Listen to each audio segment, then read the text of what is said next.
नमस्कार प्रेक्षकांनो, लग्नानंतर होईलच प्रेम या मालिकेमध्ये जबरदस्त ट्विस्ट आपल्याला पाहायला मिळणार आहे। काव्य आता प्रेग्नेंट असते तर तिला आता हे बाळ नको असतं, म्हणून आता ती विचार करत असते तिच्या रूममध्ये की आता पार्थला कसं समजावू।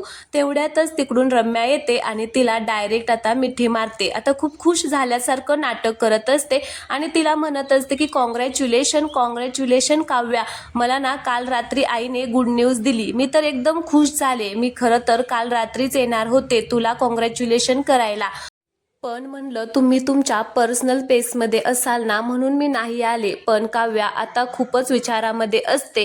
ती तिच्या बोलण्यावरती आता काहीच रिॲक्ट होत नाही, काहीच लक्ष देत नाही, ती तिच्याच विचारामध्ये असते।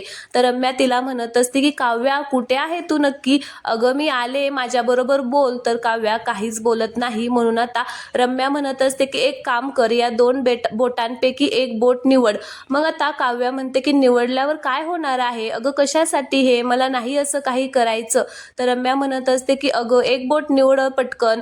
तर काव्या मग एक बोट निवडते। मी आता ती खूपच खुश झालेलं नाटक करत असते आणि म्हणत असते की तुला आता मुलगा होणार आहे काव्या, कॉंग्रॅच्युलेशन असं म्हणून ती तिला आता पुन्हा भेटते। काव्याला मात्र इथे खूप मोठा धक्का बसलेला असतो। तर आता रम्या मात्र हे सगळं नाटक करत असते। इकडे पार्थ हॉलमध्ये आता त्याचा लॅपटॉपवरती काम करत बसलेला असतो। तर तिकडून मानिनी येते आणि मानिनी म्हणत असते की काव्या, अरे पार्थ किती वेळ झालाय, काव्या अजून खाली आलीच नाही, ब्रेकफास्ट सुद्धा केलेला नाहीये तिने, आहे तरी कुठे नक्की, बोलव तिला।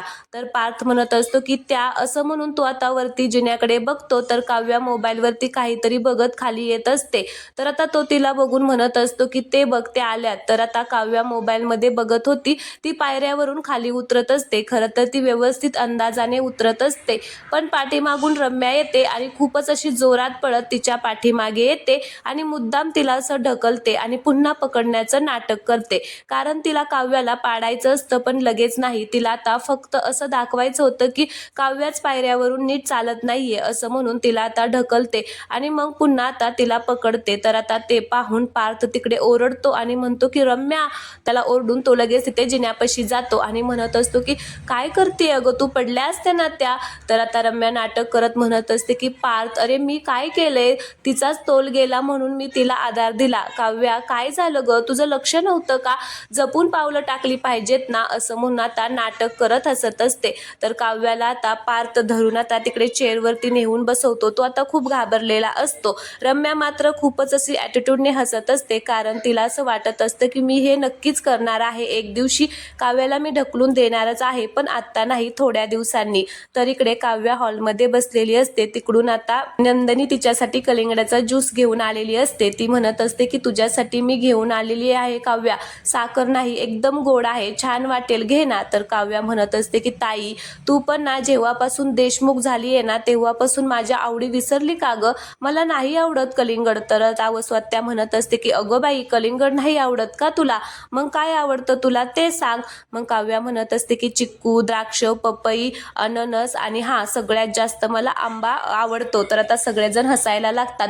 ह्या दोघी मात्र एकमेकींकडे आता खूपच अशा म्हणजे बघत असतात, जेणेकरून आता सगळं काही उष्ण आहे आणि ते आपण काव्याला खायला द्यायचं, म्हणजे तिचं बाळ आता या जगामध्ये येणार नाही, एवढंच त्या दोघींचं काम आहे। तर चला प्रेक्षकांनो, आता काव्या या सगळ्याला कसं तोंड देईल, नंदिनी आता या दोघींपासून काव्याला कसं वाचवेल, हे आपल्याला पुढील काही भागांमध्ये पाहायला मिळणार आहे। त्यामुळे प्लीज तुम्ही चॅनलला कनेक्ट राहा।